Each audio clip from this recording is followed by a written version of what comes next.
Hey geometries, how you doing today? This is Mr. Bloom again. This is lesson 1-4, measuring angles. Today's objective, to find and compare measures of angles. So let's look at our chapter formal scale. We're looking at 1-4. So 1.4 stuff I'm learning today, I'm going to check off with red.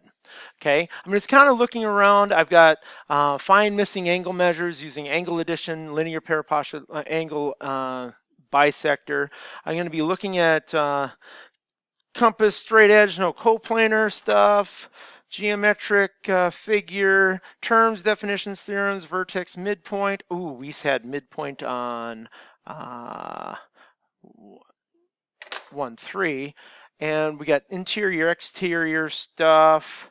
Right, obtuse, straight, those are all vertical angles. So we're going to be looking at complementary, supplementary, maybe linear pair, angle bisector, distance formula. So we are going to be looking at some words today, and then we'll come back here and be able to check these things off. So remember, just kind of revisit these things periodically. We're going to come back at the end of notes and see what we remember. Now, define terms for our angles today. We're looking at a key concept, an angle, and let me get my little pointer here. High-tech little pointer I got doing. An angle is formed by two rays with the same endpoint. The rays are the sides of the angle. The endpoint is the vertex of the angle. So these two rays, ray AB and ray AC, form angle 1 or angle BAC, or I could talk about it as angle CAB. Those are three names, and a fourth name for this angle is just angle A. Now, how to name it? Vertex angle A, a point on each ray and the vertex for angle BAC or angle CAB, and a number, which is number 1. So I have 1, 2, 3, 4 ways to name that angle. Now notice it's all letters, a single letter, which is the vertex, and the number. They are separate. There's no other combination to name that angle.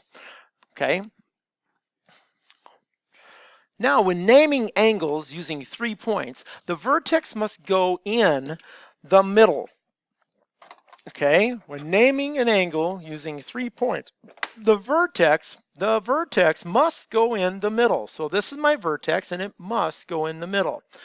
Now, the interior of an angle is the region containing all of the points between the two sides of the angle. The interior of the angle is the region containing all of the points between the two sides of the angle.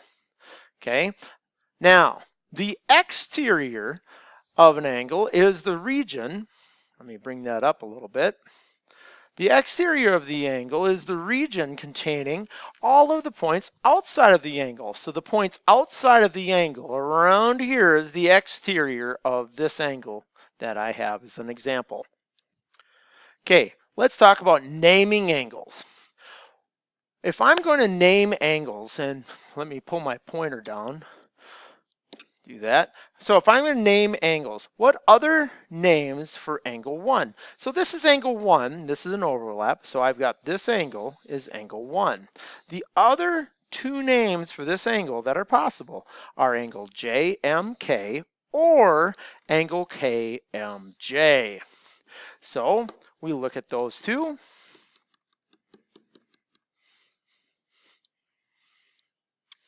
And I have angle JMK and angle KMJ. Now what I want you to do is turn me off, but before you do that, answer this question. What are two other names for angle KML? And remember, angle KML. So what are the two other names for angle KML? Turn me off, answer it, and then turn it back on. Well, the two other names for KML is angle LMK and angle 2. So I'm looking at that. Angle LMK and angle 2 are two other names for angle KML. Hopefully the naming angles is going well. Interior, exterior. The things that make the sides of the angles are two rays. And the vertex of the angle is the endpoints of those two rays.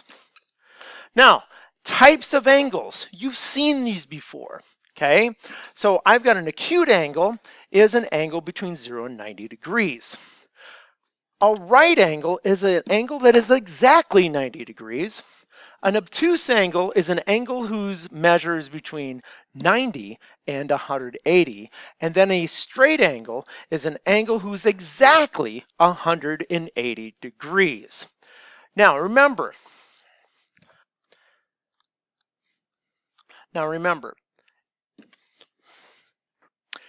asking you to classify and find the measure. So I want you to measure each angle. Measures are all about value. And so I'm going to give you a number. But if I ask you to classify, these are used to classify. So if I'm going to classify an angle, I'm going to use acute, right, obtuse, or straight. Now, if I'm asked to find the measure of LKN, I've got L, I've got K, and I've got N down here. Let me bring that up a little higher so you can see my letters. Okay, so I've got LKN there. Now, LKN is an angle, and I've got to decide which number system to use. I want to start at 0, so I'm going to start on the inside number system at 0 and work my way around here. And that will bring me to 145. So that's 145 degrees in its obtuse. Now, this next one that we're going to do, if I look at LKH, I would like you to go ahead and find the remainder of these angles and see what you know. So go ahead and find LKH and classify it, and then work your way from B, C, D, E, and F. Okay, go ahead and turn me off and do that now. Okay, you're done. And we are going to check out measure of angle LKH. Now, LKH, if I'm looking at that, I've got LKH. Well, I'm going to use the other number system, the outside number system, and I'm going to start at 0 and work my way up. So that should be 35 degrees, and it's acute as an angle.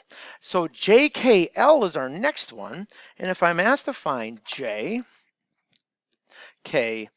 it's a little different, but it's a lot like the ruler postulate when we're working with angles. I start at 90 and I want to subtract 35. So this should be 55 degrees in between here at 55 degrees. Okay, so I should be 55 degrees. It should be acute still. If I'm looking for letter D, the measure of angle HKN, so if I have HKN, if I have H, I have K, I have N, that's a straight angle all the way across, should be 180 degrees straight angle. Now my next one, JKN, if I'm looking at JKN, I've got JKN, that's going to be 90 degrees. Okay, if I start at 0 and work my way up on the inside number system, that's 90 degrees, and that is a right angle. My last one, angle MKH, okay, angle M, angle K, angle H, okay, has this angle. I'm going to start with the outside number system. I'm going to work my way around to M, and that's going to be 145 degrees, which is obtuse as well. Now, we're just working with our ideas of these values, and we're making sure we understand them as we go. Let's see if I can make this a little smaller.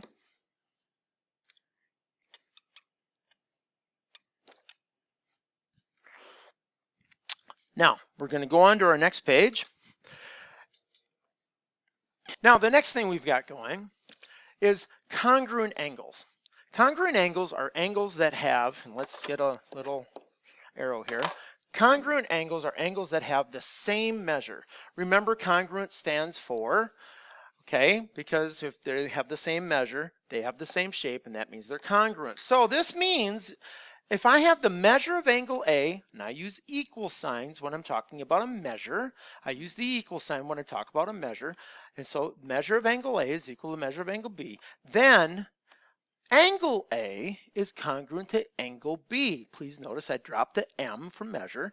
I'm no longer talking about measure. I'm talking about the angle shape itself are congruent. And I will show that by a little tick mark here inside the angle. So I go from measure of equality to congruence of that shape. Now, in problem 3, using congruent angles, synchronize swimmers for angles with their bodies. If the measure of angle GHJ, if I have GHJ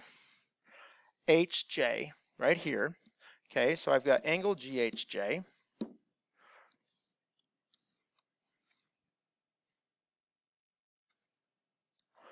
So I've got GHJ there. So I have angle GHJ here, and that's got 2 of those tick marks. And they're asking, hey, look at KLM. What's the measure of KLM? Hey, that has 2 of those tick marks. Well, if GHJ is 90, then if they're congruent according to these 2 marks, this double set of marks, that means that measure of angle KLM must also be 90. So knowing that, find the measure of angle DEF if you already know the measure of angle ABC is 49.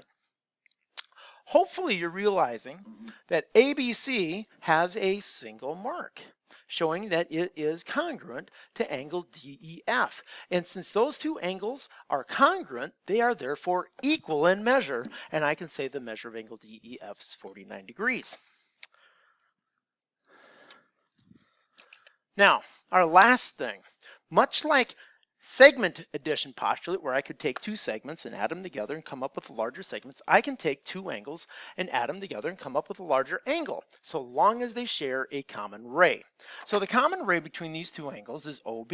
So I can take an angle AOB and add it to the measure of angle BOC and come up with the big angle AOC. Okay? Knowing that, I know in this next problem, I know the measure of angle ROS plus the measure of angle Q, not O, QT is equal to the measure of angle RQT. Now, I just showed you variables that are descriptive in geometry. RQS, the measure of angle RQS, is right here. So that's 4x minus 20. Add the measure of SQT, which is 3x plus 14. And that is going to equal the large angle RQT, which we are told at the beginning of this problem, 155 degrees. Now at this point, after my setup, I am able to combine like terms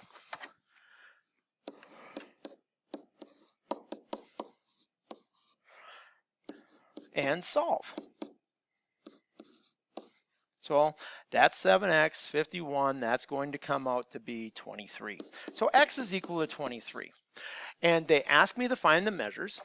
So the measure of angle RQS and RQS is going to equal 4 times 23 minus 20. Well, that's 80, 92 minus 20, which is 72. And they ask me to find the measure of SQT, or TQS. The measure of angle TQS is equal to 3 times 23, okay, which is 69 plus 14, which is 70, 83. Well, together, they better be 155, and they are. 72 plus 83 is 155, and we've got that made. And that's how we use angle addition postulate. So our last thing, summary, our objectives were to find and compare measures of angles, okay? So we found and compared measures of angles, and now we're gonna go back to our scale, wherever I hit our scale. There's our scale, and I'm gonna check off the things I learned today. So I didn't use the distance for angle addition postulate. I didn't work with linear pair postulate or angle bisector. Use the distance formula, didn't do that. Perimeter circumference, find area geometric figure, did not do that. Okay, I did, however, come down here and I am looking at right obtuse, straight. I talked about angle, vertical angles, and acute angles.